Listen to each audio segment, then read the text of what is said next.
I would say that onani master Kurosawa has one of the weirdest premises I've ever read, yet it's a beautiful manga in its way of weaving themes of friendship, heartbreak, and teenage isolation.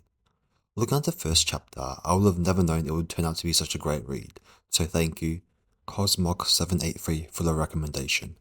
Kurosawa's growth is really remarkable to read, and overall it's just a great manga, so let's just move on to what's it all about.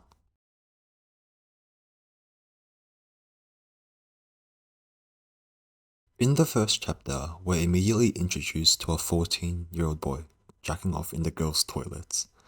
Yeah, like I said, it went from 0 to 100 pretty quickly. Kurosawa is seen performing these acts of debauchery daily, with faces of various classmates in his mind. The facial expressions, as well as his thoughts, really do make this whole thing a bit funny, to be honest, cause he's so serious and smug about everything. We go through his meticulous plan to ensure he does not get caught, and I find it pretty comical that it's like we're looking at like a crime scene or something. He's trying to get away with something. Slowly closing the door and leaving quickly, he exits the toilets to be caught off guard by a classmate. His quick eye is able to discern her appearance and formulate a general overview of her. Clearly, he has great observation skills, although it is used for nefarious activities. We get a better overview or general character of Kurosawa that he's aloof and quiet, an outcast. A cynical perspective on teachers and students alike, he silently berates them for their inaction and noisiness. Although that may be true regarding the teacher, this unfair judgment of his classmates, particularly that of Nagaoka Keiji, a cheerful and good-natured classmate, leaves a bad taste in my mouth. Nagaoka is always the one to ask Kurosawa to join his group of friends for karaoke, much to Kurosawa's displeasure. His cheery demeanor falls flat in the wake of Kurosawa's apathy towards him, and he walks away, a sad smile on his face. Kurosawa is again seen to partake in his daily activities, and his mind is in a debauched state, wild with fantasies of his classmates. As he's about to leave, he is almost caught by a group of girls smoking. He quickly deduces that the cleaning lady had cleaned out the second floor toilets, and these girls had to migrate to the third floor. He also overhears mentions of bullying as well, to a student known as Kitahara before leaving. In the next few chapters, we bear witness to Kurosawa's perverse thoughts. It is the start of his final year in middle school, and the gathering of classmates prompts cheers of joy and cries of disappointment, with the introduction of new classes. Yet, he does not care about the school or making friends, only about the girls in his class and enjoying the hedonistic pleasure that is masturbation. His nihilistic thinking is brought to light when introductions are given and the classmates share their dreams. Yet what he thinks greatly differs to theirs. He coolly believes that dreams can never come true, and this nihilism is reflected in his introduction, a person with no aspirations, no dreams, to be honest. No one is really listening to him and paying serious attention to him except for one, that is, Nagaoka. We'll get to him later, but he'll be pivotal to Kurosawa. Kurosawa finally finds out who Kitahara is, the girl who caught him exiting the toilets a few months back. She is severely bullied, her introduction forced onto her by the two smokers, Tsugawa and Harada, and her lunch is spoiled by them. When he tries to talk to her about the bullying, she just brushes him aside. The cycle of indulging in pleasure continues for Kurosawa, only broken up by the moments of bullying Kitahara is subjected to, whether that be being falsely accused of stealing someone else's uniform and having to lie about having a crush on a person to the jeers of a crowd. Kurosawa, realizing the injustice that Kitahara has to go through, decides to step up, planning retribution for the bully's wrongdoings. Kurosawa's plan is kinda effed up, to be honest. He has good intentions, but his actions speak for a different matter. But what can we expect? We've already been given a glimpse of Kurosawa's mind, so this was to be expected. The next day, the class, particularly Sugawa and Harada, are in an uproar. Someone has defiled Sugawa's uniform, and she was seething, her face a mixture of disgust and anger. Thinking that it was Kurosawa, since he had not been at school until much later due to a supposed incident at the hospital, nearly catches him. However, good-natured Nagaoka is quick to defend him. As the day ends and he goes back to the girls' toilets, he is caught in the act by none other than Kitahara. She has always known it was him since the day she caught him months ago, since his excuse didn't make sense as she was the one who to help bring the cleaner's equipment. Kitahara clearly has a lot of repressed resentment for many of her classmates, and their continuous bullying only fuels her disdain and revenge for them. Left in this hopeless situation, where Kurosawa has no choice but to accept also be outed to the students for his activities, he reluctantly agrees.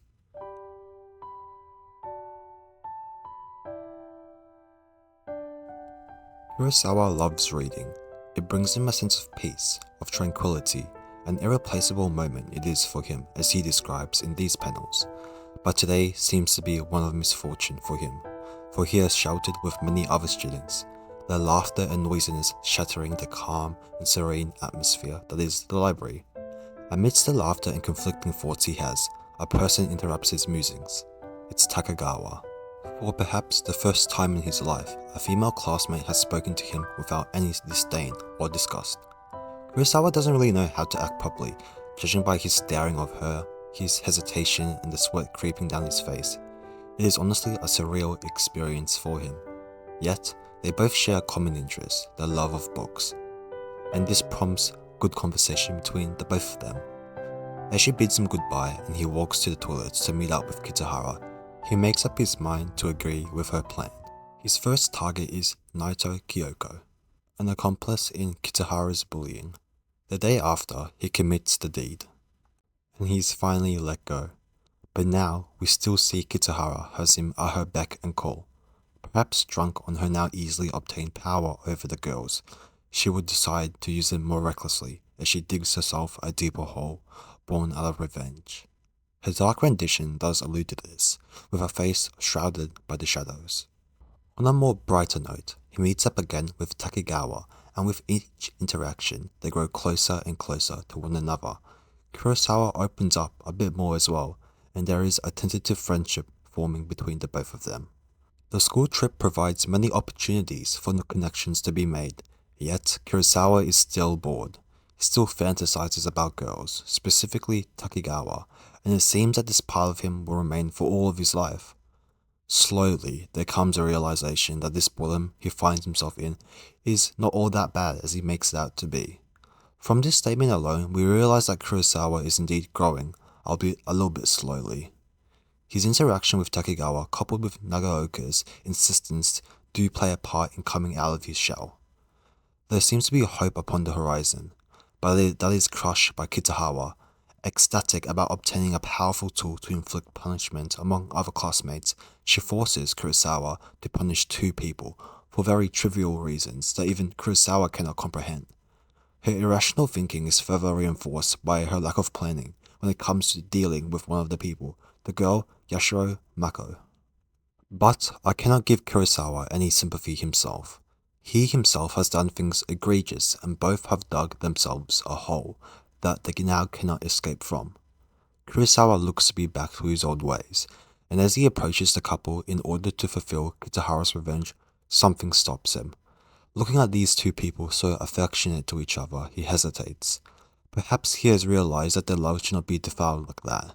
Perhaps something else is stopping him. Maybe dreams of him and someone else that could be. So he refuses to go through with the plan. Maybe wishful thinking that something like that could happen with him, and it does not allow him to continue. The train ride back to his school leaves many thoughts in both of their heads, but Kurosawa takes charge. In a moment of wisdom, he implores Kitahara to not seek out revenge, for that will only cause more pain for her. Her wounds will fester and never heal. He knows she is a strong person, but when will she learn that revenge is not the right path for her to take? And with that, he falls asleep.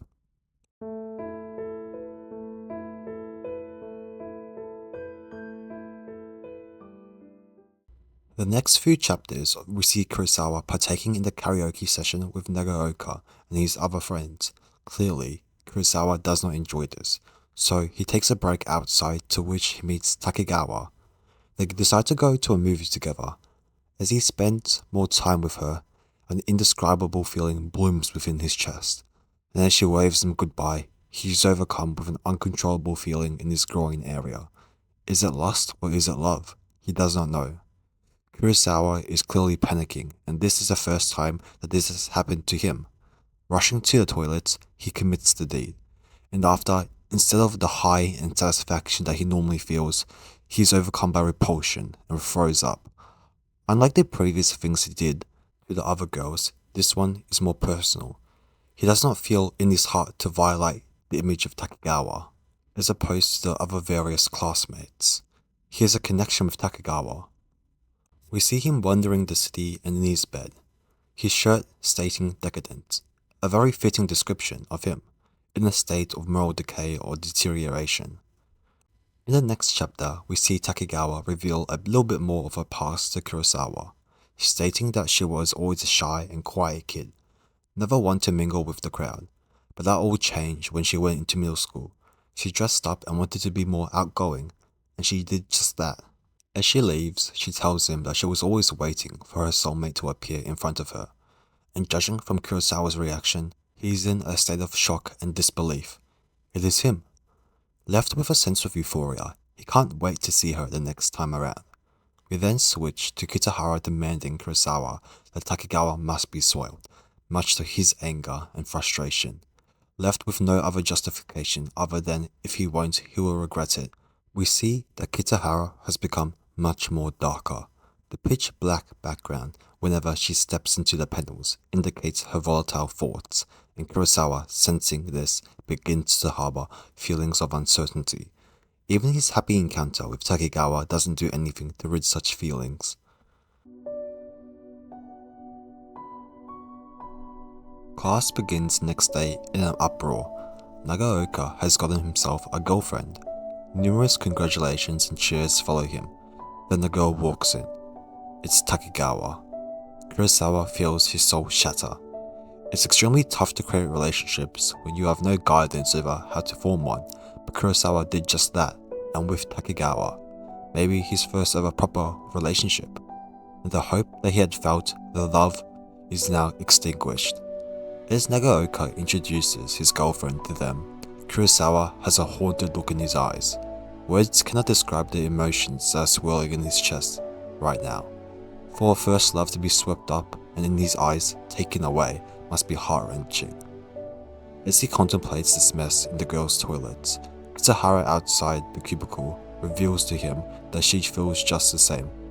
Nagaoka was her first love, and now her plan sounds more tempting than ever. Life changes drastically for Kurosawa. He no longer hangs out with Nagaoka and the group. He avoids talking to Takegawa and Nagaoka, the library, and much more. We'll get to see a glimpse of his thoughts, with his fear of looking at Nagaoka, disgust and loathing at himself. He realizes that he is not a good individual. He is disgusting, dirty, and twisted. Yet, his heart does not care anymore. It's already splintering, and with a tiny push, it will shatter. The distance between them grows and grows until he suddenly realizes there is no joy in talking to Takegawa anymore. Left only with his lustful nature, he descends into depravity. This is evident by him resuming his daily sessions, now with Takegawa in mind. He narrates that the Takegawa he knew is now twisted, dyed in the colors of Nagaoka. Now, she is simply a tool used to curb his lust, not an individual who meant something to him, and with that in mind, he agrees to Kitahara's plan. The day of the sports festival arrives, and it is the perfect scenario to execute this plan. Many of the students are out on the sports field, and Kurosawa is left standing in front of Takegawa's desk. Even as he profusely apologizes to Takegawa, even as he inherently knows that this is the wrong thing to do, he still does it. He confesses to the illusionary Takegawa that is in his head about the pain of heartbreak. His face, his eyes clearly portraying his deep hurt. Again, his expression scrunches up in self-hatred and he is at his breaking point. When he resurfaces from his fantasies, he knows he has done something irrevocable, but he simply does not care. And when Takegawa looks at the contents of her bag, she cannot help but throw up, fear and disgust on her face. Both Kurosawa and Kitahara are pretty sick people in my opinion. I cannot help but loathe their actions. Even after viewing their pain, it is still unjustified. Again, Kitahara herself does not seem to care about the hurt she brings to other people. She just wants to continue this vicious cycle of destroying people. Kurosawa, on the other hand, has lost all of his emotions. He's simply just floating aimlessly. He understands what direction Kitahara will go. She'll keep venting her anger and keep pressing on that gas pedal. And so it continues. The incidents pile up and up.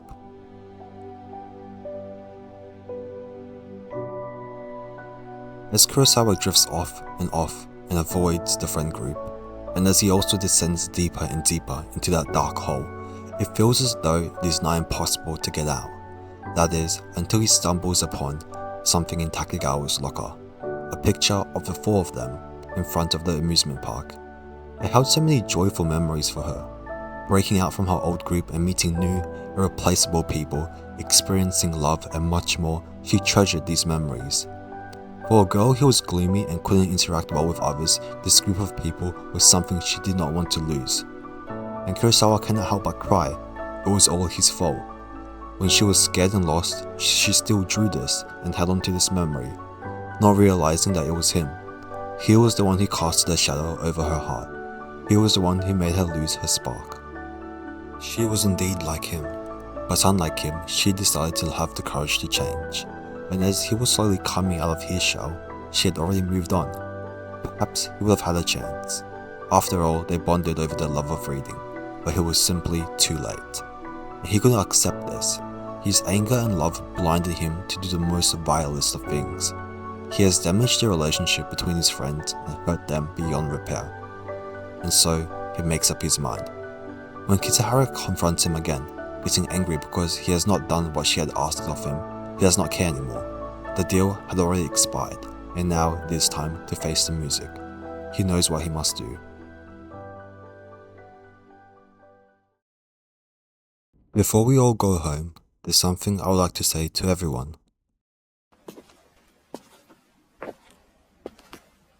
Takegawa, Nagaoka, the people whom I once tried to cut out of my life, I want to go back to the place where we're all smiling happily. In order to do this, I need to clear my guilty conscience. I'll say this properly. Kitahara, Takegawa, Nagaoka, they're all looking at me up here. To be honest, there's something I've been hiding from everybody. I've never thought that a normal, non-egotistical guy like me would suddenly have something to say. However, this is an important matter, so please listen carefully. Kurosawa, are you going to transfer schools? Are you for real? Hey, it's gonna be pretty lonely. Kurosawa, never forget about us, okay? Come on, man, give me a break. My bad. Pull yourselves together. Correction. I've got something I absolutely must say to you all. Does everybody remember? June of this year, when Naito-san became the victim of an incident, and also the incident involving Takegawa-san as a victim. That might be a little fresher in your memories. There's also some incidents Sensei doesn't know about in which many other people were harmed. 66 stares drilled into my own 2 eyes. The moment I finish speaking these next few words, I'm going to be overrun by those 66 stares. However, I have to say it. The people from which I've stolen smiles, I want to say this clearly while they are watching, and above all others to the person I love the most. I want to be able to say it clearly. That string of incidents, it was all me. I did it. I'm truly sorry. The courage to admit this is pretty astounding in my own opinion. Kurosawa has realized the extent of damage that he has inflicted upon his closest companions. This confession is not a shallow thing for him, but the first step he will take in repairing the relationships and becoming a better person, not just for the other people he has wronged, but for him himself. Reflecting upon everything he has done, this is perhaps the most significant, the most good he has done for himself. Before this confession, he was always cold and distant, putting other people into categories that they didn't deserve. For girls like Takegawa, they became an outlet for his lust, and for Nagaoka, another otaku that disrupted the classroom. He unconsciously distanced himself away from others with these thoughts, but truly looking at them now, looking at the connections that he has built, he wants to rekindle the sense of happiness. The next few days, Kurosawa becomes a foreign object, an object of disgust and anger, of loathing and frustration. He is eventually led to the back of the school where he is beaten, till his body and sore. His desk is vandalized by slurs, but he has no choice but to endure. He has chosen to walk through the path paved with thorns willingly, and has no other choice but to just do it. Eventually, he is pulled into his teacher's office, where a heartfelt talk happens. Nomiya-sensei really values Kurosawa's courage to walk this road, and understands that the harassment and bullying will certainly continue. Nomiya-sensei chooses not to contact Kurosawa's parents, joking that he played a few pranks in school as well, but other parents have raised concerns and he is left with a choice. Kurosawa agrees, and we see a maturity that he has never ever displayed before. It was all his doing, so he is prepared to face all forms of retaliation. This is his form of atonement. All he must do now is just keep pushing. Nomiya-sensei is extremely proud of him, exclaiming, "That's my student." The bullying continues relentlessly, but Kurosawa continues to endure. There is another conversation between Kurosawa and Kitahara, one of the most poignant and memorable ones in this series. Kitahara is shocked beyond belief that Kurosawa has willingly chosen to brave the harsher path, knowing of the painful consequences that he must bear. Calling him out of his mind, Kurosawa responds to this by coolly saying that he is very sane. As Kitahara recounts all the painful encounters he must suffer, Kurosawa smiles sadly. He tells her that this pain is unbearable. For having committed sins, he has become the target of other people's malicious acts. We are let into his deepest thoughts. He has never wanted anybody to hate him. He desperately yearned for connections, and so he indulged in his own perverse form of connections in the toilet stall. But now he has real connections, not just fantasies in his head, and Kitahara is one of them. He wants to go to such lengths not only because he desires the beautiful scene of all of them together, but to show her that in the end, this path is worth it. The light at the end of the tunnel is worth it.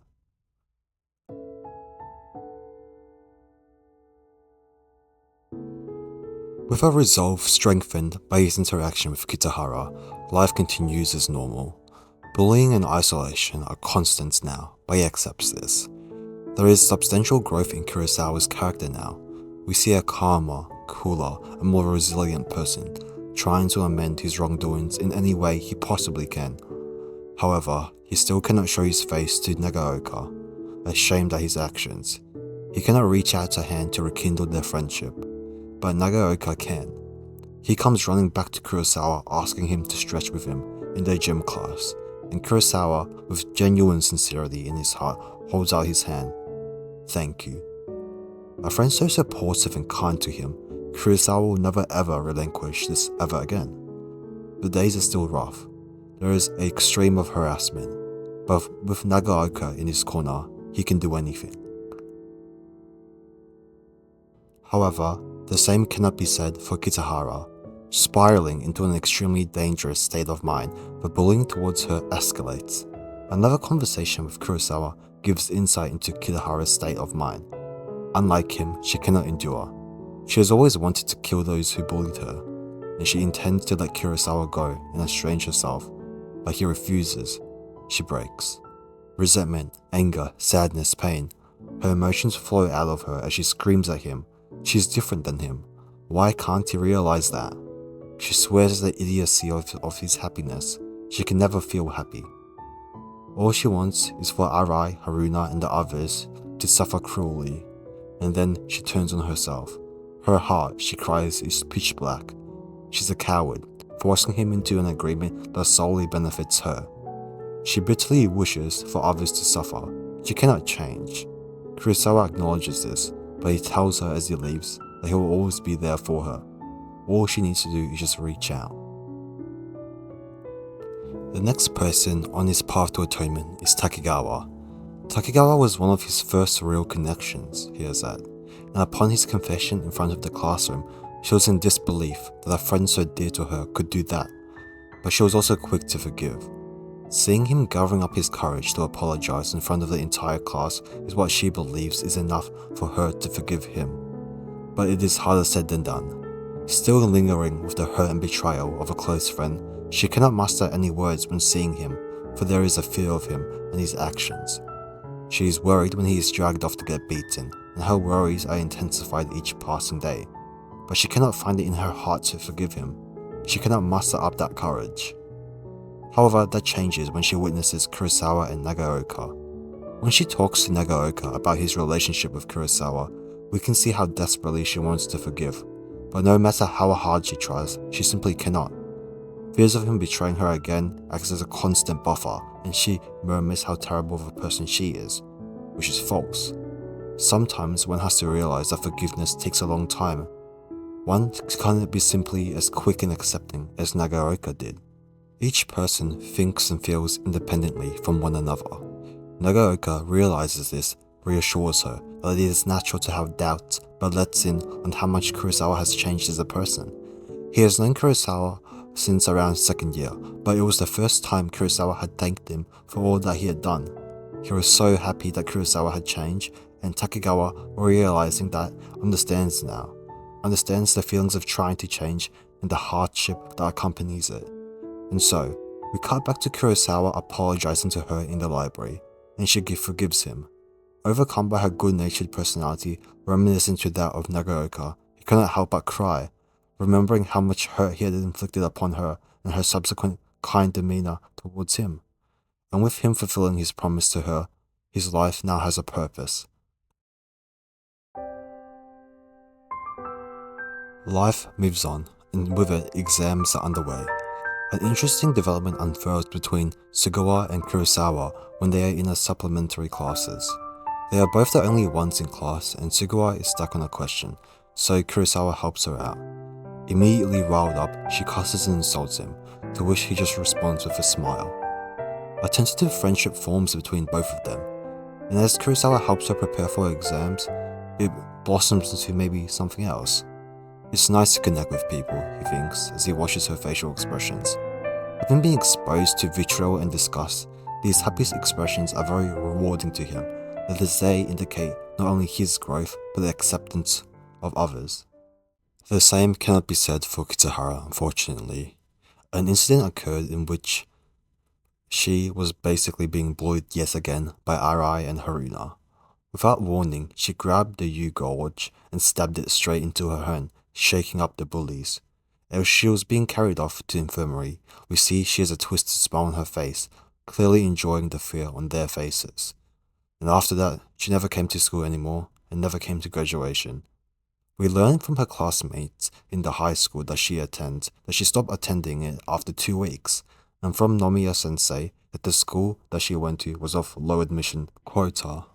We see Kurosawa arrive at Kitahara's apartment, and through a talk with her mom, understand that she is suicidal, slitting her wrist a total of 5 times and is a shut-in.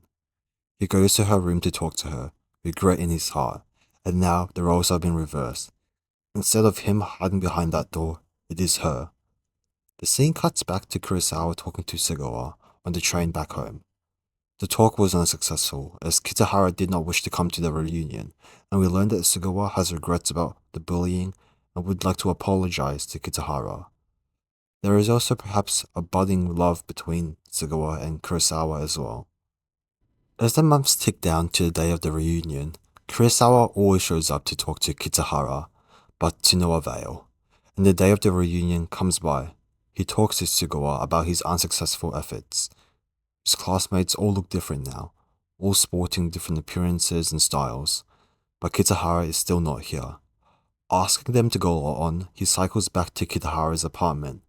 He begs for her to reconsider, telling her that there's people there that would be happy to see her, but she responds with a despondent no. Everyone will forget about her, knowing she would just be a girl who cut her wrists. But Kurosawa doesn't give up. He remembers her. He's here for her. Realizing the gravity of the situation, in that this is the last chance for her to change, else she'll just fall, he recounts Takegawa's dream, her desire for everyone, including her, to go on a trip to the amusement park. You might not be strong, but opening this door is very easy for you. When no response is given and he's about to leave, he hears a soft voice calling out, "Wait." Kitahara's mom is flabbergasted by her daughter coming with Kurosawa and questions the relationship between the two of them. All he says is that we're cut from the same cloth. As they approach the restaurant, Kitahara grows more anxious, but Kurosawa dispels any of that by hugging her. He tells her that in every interaction with her, they have always been separated by an intangible barrier. Now is the time to break the barrier. His classmates greet him happily, and then he waits for Kitahara to open that door. It was a scene we passed in the blink of an eye. However, I saw that figure pretty clearly. It was an unfamiliar station's platform. The girl who was standing there was wearing glasses, was kind of short, and looked kind of like a squirrel.